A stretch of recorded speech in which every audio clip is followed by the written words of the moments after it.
இந்தியாவின் தலைநகர் டெல்லியில் உள்ள செங்கோட்டை அருகே பொதுமக்கள் அதிகம் நடமாடும் இடத்தில் நேற்று திடீரென வெடித்துச் சிதறிய கார் அங்கிருந்த 13 பேரை காவு வாங்கி இந்தியாவை பரபரப்புக்குள்ளாக்கியது.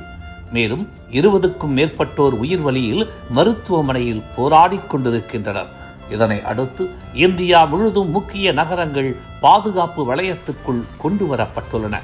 இந்நிலையில் எப்படி இது நிகழ்ந்தது, யார் இதற்கு காரணம், இது தற்செயலா அல்லது தற்கொலை தாக்குதலா என பல்வேறு கோணங்களில் இந்திய காவல்துறை விசாரணைகளை முடுக்கிவிட்டதில் பல அதிர்ச்சி தகவல்கள் வெளியாகி இந்தியாவை உசுப்பேத்தியுள்ளன.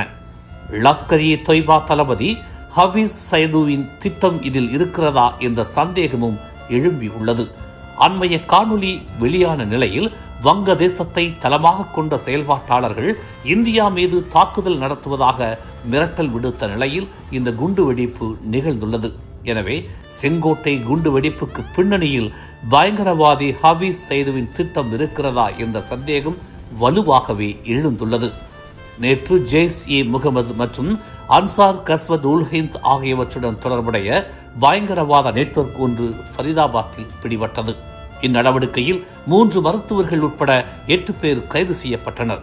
மேலும் கிட்டத்தட்ட 2900 கிலோ வெடிப்பொருட்கள் பறிமுதல் செய்யப்பட்டன. இந்த பயங்கர குழுவினர் ஜம்மு காஷ்மீர், ஹரியானா மற்றும் உத்தரப்பிரதேசம் முழுவதும் செயல்பட்டதாக அதிகாரிகள் தெரிவித்தனர். ஏற்கனவே ஜம்மு காஷ்மீர், ஹரியானா மற்றும் உத்தரப்பிரதேச காவல்துறையினர் மற்றும் மத்திய புலனாய்வு அமைப்புகள் இணைந்து 15 நாட்கள் நடத்திய கூட்டு நடவடிக்கையை தொடர்ந்து இந்த கைது நடவடிக்கைகள் மேற்கொள்ளப்பட்டன. கைது செய்யப்பட்டவர்களில் ஃபரிதாபாத்தில் கண்காணிக்கப்பட்ட காஷ்மீரைச் சேர்ந்த டாக்டர் முசாமில் கனாயி மற்றும் விசாரணைக்காக ஸ்ரீநகருக்கு விமானம் மூலம் கொண்டு செல்லப்பட்ட லக்னோவைச் சேர்ந்த டாக்டர் ஷாஹின் ஆகியோரும் அடங்குவர். அவரது காரில் இருந்த AK-47 துப்பாக்கி மீட்கப்பட்டதாக அதிகாரிகள் தெரிவித்துள்ளனர். ஜம்மு காஷ்மீர் காவல்துறை வெளியிட்ட அறிக்கையின்படி மீட்கப்பட்ட வெடிப்பொருட்களில் சுமார் 2900 கிலோ எடையுள்ள அம்மோனியம் நைட்ரேட், பொட்டாசியம் நைட்ரேட் மற்றும் சல்பர் ஆகியவையும் இருந்தன.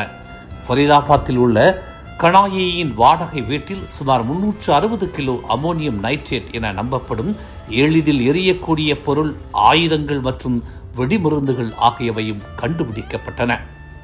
இந்நிலையில் டெல்லி செங்கோட்டை பகுதியில் அமைந்துள்ள மெட்ரோ ரயில் நிலையத்தின் 1வது நுழைவு வாயில் அருகே நேற்று திங்கட்கிழமை மாலை கார் ஒன்று சிக்னல் அருகே மெதுவாக சென்று கொண்டிருந்த போது திடீரென வெடித்தது.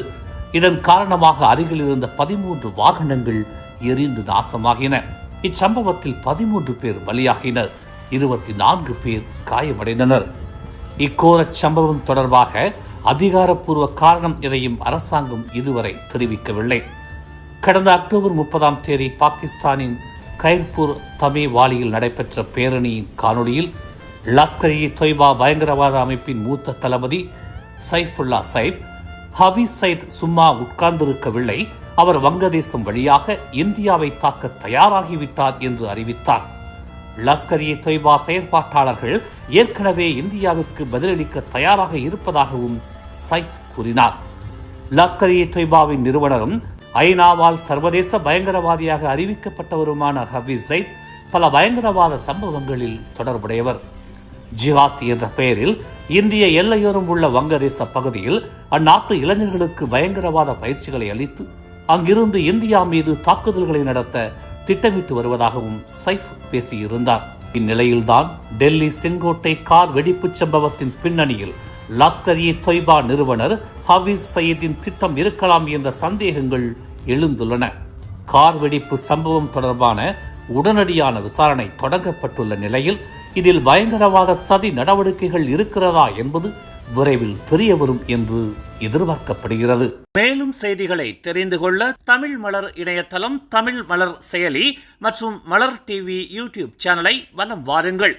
எங்களோடு இணைந்திருக்க மலர் டிவியை பதிவு செய்து கொள்ளுங்கள். உறவுகள் மகிழ்ந்திட விருப்பம் மற்றும் பகிர்வு சேவையை சொடுக்கிடுங்கள்.